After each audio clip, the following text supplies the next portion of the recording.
What do you like better, hot takes or hot wings?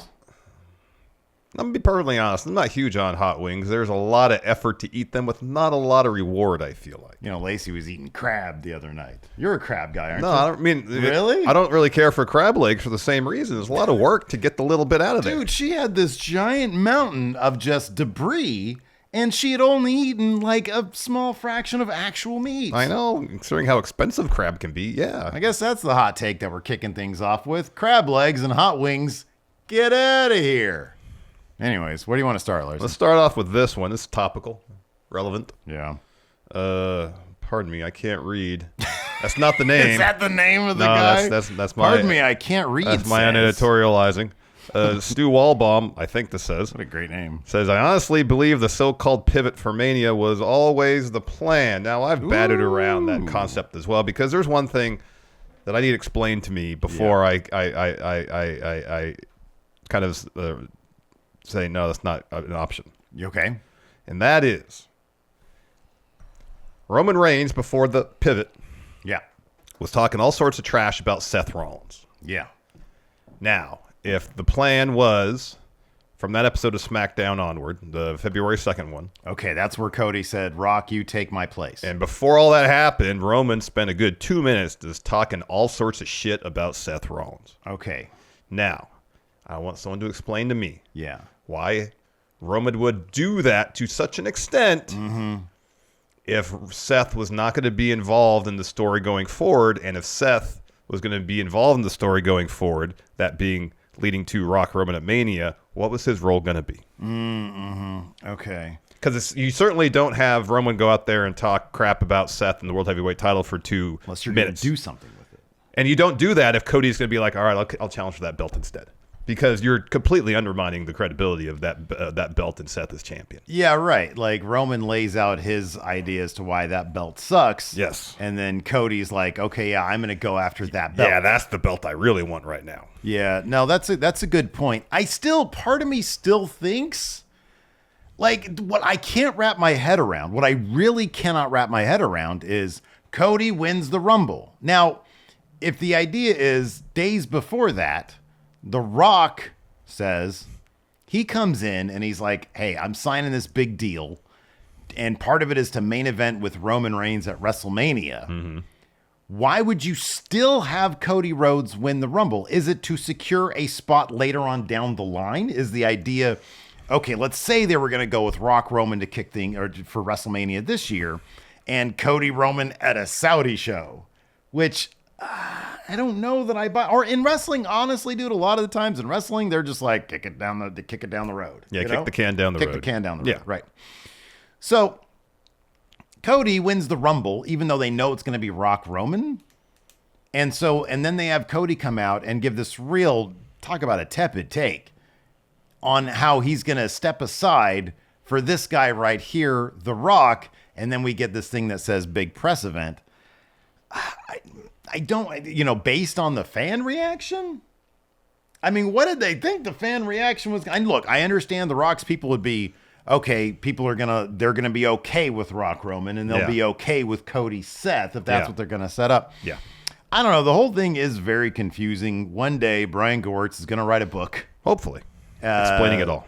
Well, look, if that dude wants a lot of money, he'll write a book because he can't really trust anybody else these days. Here's another thing. Yeah. So if early January, the deal is signed for Rock to be on the TKO board, and part of that deal is him wrestling Roman at Mania, right? Yeah. At that point, I believe CM Punk, before the injury, was slated to face Seth Rollins for the World Heavyweight Championship. What is Cody going to do at WrestleMania? Gonna do? I know there is a thing that Meltzer said, but in that whole newsletter, I mean, there was so much that Meltzer got wrong. Man, yeah. I don't know how you can... And that dude is trying to overcompensate big time on social media right now. Yeah. Saying that they were going to do an injury angle to write Cody out of the Mania match. Like, it's going to keep him out for 2.5 months. Is going to come back at the end of Mania. That made no sense. None of that, what Meltzer said there, not a whole lot of that made a whole lot of sense. Yeah, I agree with that. So, I don't, again, this is something it's a refrain I've gone back to time to try to take all these various bits of rumors and news. Some of it might be accurate. Some of it might be misinformation, disinformation. Yeah. Being disseminated by WB perchance. and trying to form a coherent narrative out of that is difficult at best. Yeah. Oh, yeah. Impossible. Yeah. I dare say, because you don't know what information you can rely or trust on and not. All you can go by is what you see and what Sean Ross Sapp says. Let me ask you something. Do you think, I agree with that totally. Do you think from January 1st until like today, the atmosphere amongst the people in charge, creatively speaking, has been like a positive one in which everybody's collaborating on the same page? Or do you think it's a bit more sharky and, backstabby and people's agendas are trying to play out? Like I'm talking about Triple H. Yeah. And his guys, Paul Heyman, probably Roman, and then, of course, The Rock and his guys. And Brian Gewirtz. Based on, we've had various accounts over the last month or two of wrestlers talking about the atmosphere. Keep talking backstage. about that. And I know it relates on a macro level to the general atmosphere in the WWE locker room now that Triple H is in charge of creative, and how it's much calmer, much more relaxed, and I would imagine much more collaborative between creative and the talent. So I would guess that there is a good amount of amicable collaboration at this juncture. That would be my supposition. I have nothing that I see in front of me would lead me to believe anything else. We haven't heard anything to the contrary. So that would be my default position, that they're all aiming to achieve the same goal, which is Cody Roman at Mania, and at some point down the line, whether it's this year, next year, WrestleMania, Roman Rock. Yeah, and everybody's working to achieve both those goals. I'd like to think that as well. I'd like to think that it's a fairly amicable. I mean, The Rock and Triple H go back so far, and you would think that probably Triple H, being the guy that he is and being that he came up with The Rock and understanding what The Rock brings to the table, would probably, I would think, jump at the opportunity and just have to figure out the Cody thing later. I doubt it's Triple H like in his basement just, drawn up this 52 weeks of, sorry, I spat, 52 weeks of wrestling. Didn't get on me, so whatever. 52 weeks of wrestling, and it's precious.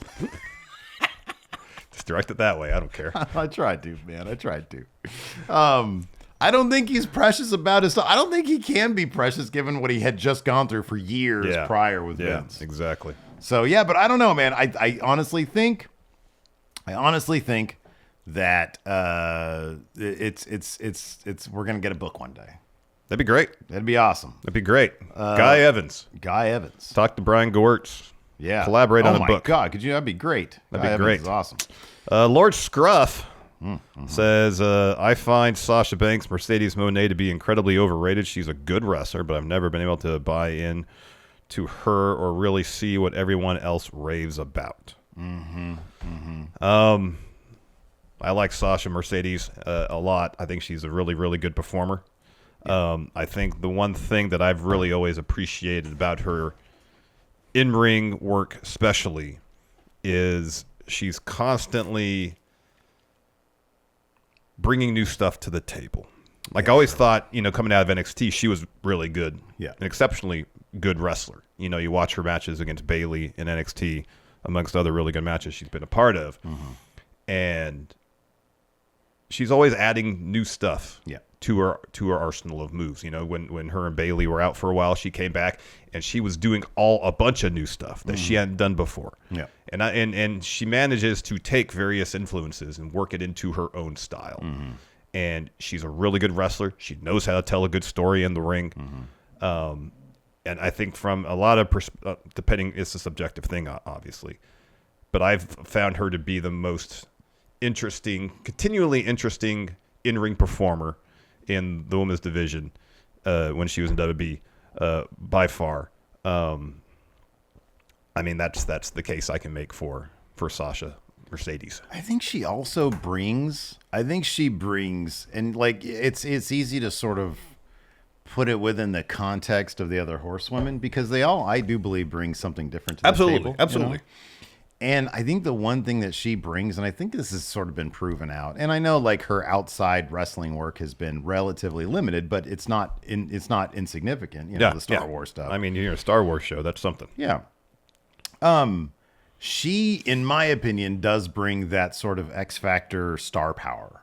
Absolutely. You know, I think that she comes off, the way she brands herself, the way that she presents herself, to me is one of her biggest strengths. I do think she's an incredibly creative wrestler in the ring as well. I think you can look at her match with with Bianca at WrestleMania and see how awesome that match was. And that's all the proof you need. But you could also go back to her feud with Charlotte, the stuff that she did with Bayley. She's terrific. She's absolutely terrific. I think that it makes everybody better in the ring that she's with. Yep. So I kind of disagree with this take. I know that's sort of, there is a common, I've heard that one out there. Yeah. No, I have too, and it's not one I agree with because I think she's awesome. Some people just it's interesting to me that it's like, okay, so she did not get what she wanted. Evidently, she did not get what she wanted to get out of the WWE, so she elected not to sign there. Yeah. People have resentments over that. Yeah. And it's weird. I'm not saying that this person here does. I'm not accusing anybody of anything, but I've noticed that online. Oh, she thinks she's too good for the Federation. Yeah. Peter Sidorn here says, Rock is clearly checked out. What? Let me finish here. On the road to WrestleMania because of the fans basically choosing Cody over him. He was going through the motions with his promo on SmackDown because he wanted to be the hero to take down Roman, but the fans would much rather see someone who they have invested 2 years in seeing make that moment and not some 50-year-old who just came back because Hollywood turned on them. There was...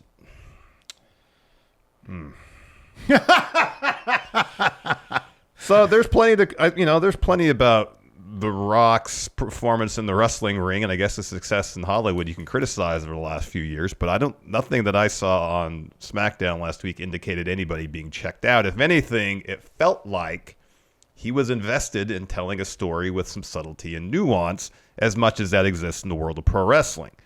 The looks over at Roman when he's saying very certain lines. Again, the leopard on the back of his vest. I'm sure that's not incidental. There's a reason for that. The attention to detail and what he did on SmackDown, I don't think there's anything coincidental about any of that. And that doesn't say, oh, The Rock's checked out. That sounds like someone who's invested. I don't think you can look at... I firmly believe this. Number one, he planted the seed in that Young Rock episode. Yeah. Number two, so this was always something on his mind. Absolutely, yeah. Number two, that whole bloodline friggin' picture that he put up at the press conference, this actually, in my opinion, does mean something to him. I think how many hours did he spend on Photoshop putting that family tree together, Steve? I would love to think that he did that. But I think everything at that press event, I think when you look at his social media, and yes, he's getting paid a lot of money. I get that. Oh, yeah. But Rock does put himself into a lot of his projects. And I understand that there was, when it comes to for example, the DC movie stuff, I understand that he would stand to profit greatly from that. Mm-hmm. That being said, I do also think that The Rock seems like the kind of guy who, when he invests himself into something, one of the reasons why the payoff is so good is because he does put everything in. That Black Adam thing, say what you will, that started in 2007. Yeah, that was a while ago. It was a long time ago that he originally tweeted out or Instagrammed out or whatever it was out a picture of him as Black Adam. He started politicking to get that role. In 2014, he finally did. He was cast in 2014. And ever since that moment until it actually released, this dude was trying to see a plan through. Yep. When Rock does something, he puts everything he has into it. And I can really appreciate that about the guy. I think that the heel Rock thing, he saw as an opportunity. Okay, the fans want Cody. I'll give them a bad guy. Yeah. And I'll give them the bad guy that they're all going to be super entertained by. And hopefully going forward, it will give us some interesting dynamics between The Rock and Roman Reigns. But taking it back to 1998 Rock, where clearly the guy is having a lot of fun. The term checked out to me indicates that he's not having fun with what he's doing. Yep, he's going through the motions, and nothing about what we saw on Friday felt like anybody going through the motions. I think that guy was invested. I think he was having fun. Say what you will about the story and how maybe they had to pivot, whatever the situation was. I think The Rock is into what he's doing. I think so too. And I think that, as he said on the Pat McAfee show, he's a long gamer. And that's what he's in this for, because that's the kind of money they're paying him. And I think people understand when you pay The Rock, he's going to give you value for that money. Yep. That's probably something he learned in the world of pro wrestling. You think so? I think this says Garrett Coulter. CM Punk should be a manager and not a wrestler from now on. I mean, I would probably say my order of career advice for Punk. Let's say his body just can't deal with it and he can't do it. I would say second in line for NXT creative guy, working in NXT with the future. Sit under the learning tree of Shawn Michaels, yes. I would say that, and maybe let Punk re-envision NXT, visually speaking. I could see this. If they make CM Punk like the next Paul Heyman in terms of an advocate, not just a manager per se, that could be interesting. All right. And then I would say commentator. Yeah. I think he'd be really good at commentary, but I don't know. I kind of feel like the guy is really creative. I'd love to see what he would do behind the scenes, and then maybe as like an authority, like a Regal type character, or like HBK is now with NXT. The irony of CM Punk being an authority figure in WWE now. I know, it'd be awesome. And heavy.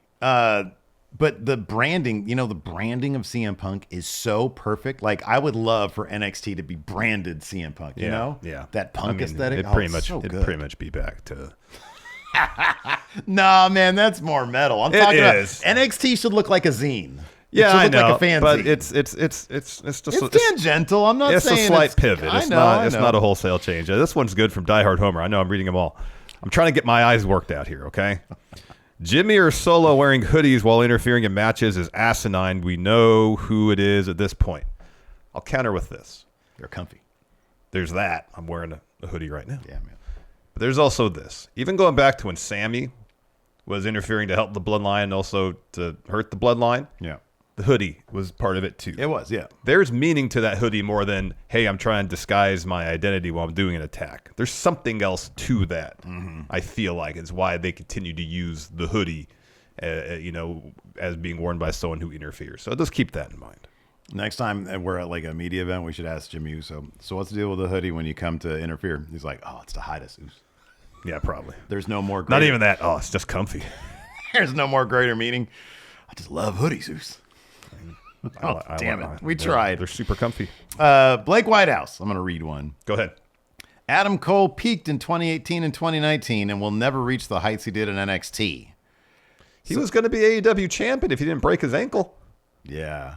Yeah. He up until his last match, he was still really, really good wrestler. He main evented like the largest paid attendance show in wrestling history, maybe. No doubt about he main event the show, but maybe it was the largest paid wrestling. Oh, yeah, right. Yeah. Ever. Yeah, Yeah. Will Ospreay had it tattooed, so I'm going to say yes. Yeah, 80,000 people. I'm going to say yes. Tickets sold, Yeah. And if not for breaking his ankle, he would be AEW champion right now. Now, I will say this. 2018, 2019 was kind of a long time ago. I know it feels like everything pre-pandemic just feels like a year ago, but it really wasn't. It was 5 years ago. I know. And that's 5 additional years on his body that he has spent, and he had already had a long career before that. So will he be like Mr. Workhorse, Mr. Go, wrestle twice in a pay-per-view, like really good matches like he did that one takeover? No, he's not going to be that again.